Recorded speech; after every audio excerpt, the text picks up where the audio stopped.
यश कधीच एका रात्रीत मिळत नाही आणि सईचा प्रवास हेच आपल्याला दाखवतो. आज आपण एका अशा अभिनेत्रीबद्दल बोलणार आहोत जिची ओळख फक्त ग्लॅमर नाही तर तिच्या मागे असलेली प्रचंड मेहनत आणि जिद्द आहे. ही गोष्ट आहे सई ताम्हणकरची आणि तिच्या संघर्षातून यशापर्यंतच्या प्रवासाची.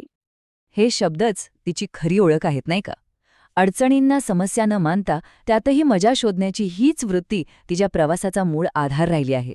चला तर मग पाहूया हा दृष्टिकोन तिच्या कारकिर्दीत कसा महत्वाचा ठरला.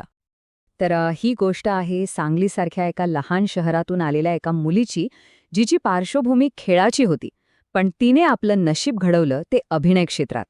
हा प्रवास खरंच खूप प्रेरणादायी आहे. चला तर मग तिच्या प्रवासाची सुरुवात नक्की कुठून झाली ते पाहूया. आणि ही सुरुवात थोडी अनपेक्षित आहे, कारण अभिनय हे तिचं लहानपणीचं स्वप्न नव्हतंच. सईची पहिली ओळख अभिनेत्री नव्हती, तर एक खेळाडू होती.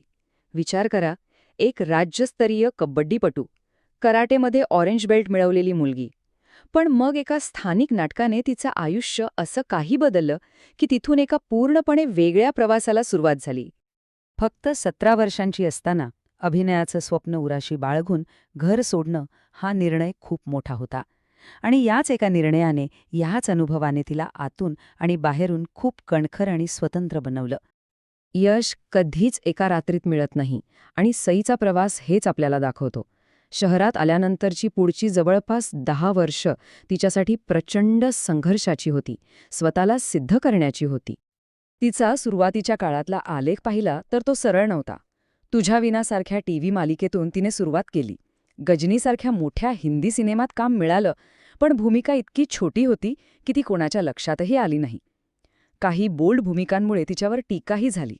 म्हणजे हा काळ खरं तर फक्त टिकून राहण्याचा आणि स्वतःला घडवण्याचा होता. आणि या सगळ्या संघर्षाकडे ती कशी बघत होती? तिचेच शब्द ऐका. तिच्यासाठी हे चढ-उतार कंटाळवाणे नव्हते, तर ते आवश्यक होते. हाच तो सकारात्मक दृष्टिकोन आहे जो तिला पुढे घेऊन गेला. आणि मग तिच्या करिअरमध्ये तो क्षण आला,